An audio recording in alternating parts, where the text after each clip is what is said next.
Alright, so magandang hapon sa ating lahat. Ngayon, nandito kami sa aming outreach feeding mission in the island of Lamoklok.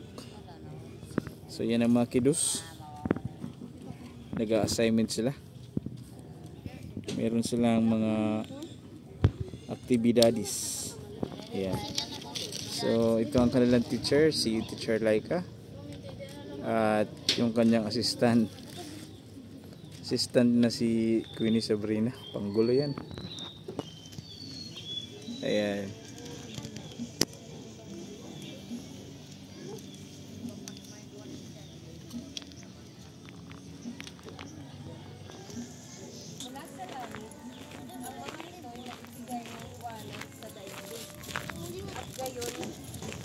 Gayon nga ang nangyari. Kasiyahan ng Diyos nang ito ay kanyang mamasdan. Kaya ano man nalipay ang Ginoo. Kaya namasdan niyaan. Kaupay. Ikalimang araw naman, sabi ng Diyos, magkaroon sa tubig ng maraming bagay na may buhay. Anon magkaroon na tubig? Buhay.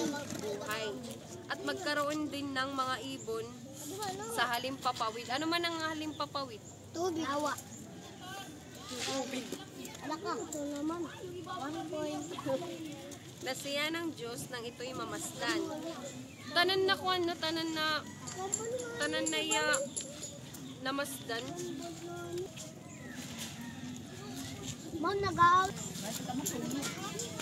Dito kami nagluluto.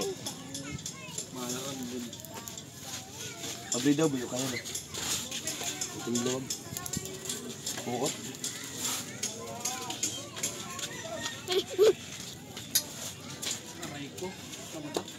Na-school ka na? Ha? Ayan? Dili pa chad. Buyo kaya laboy kay ban pumili tayo laro man kanon.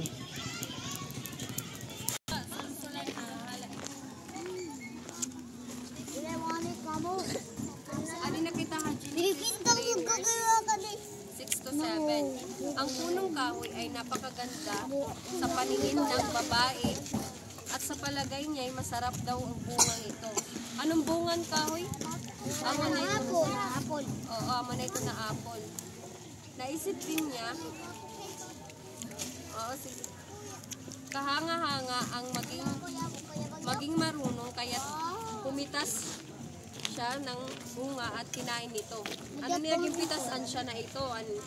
Apple na, opo. Nagkaroon niya sila ng pag-unawa matapos kumain. Noon nila nalaman na sila'y hubad. Kaya, kumuha sila ng dahon ng igos. Anong igos daw na? Igot diri.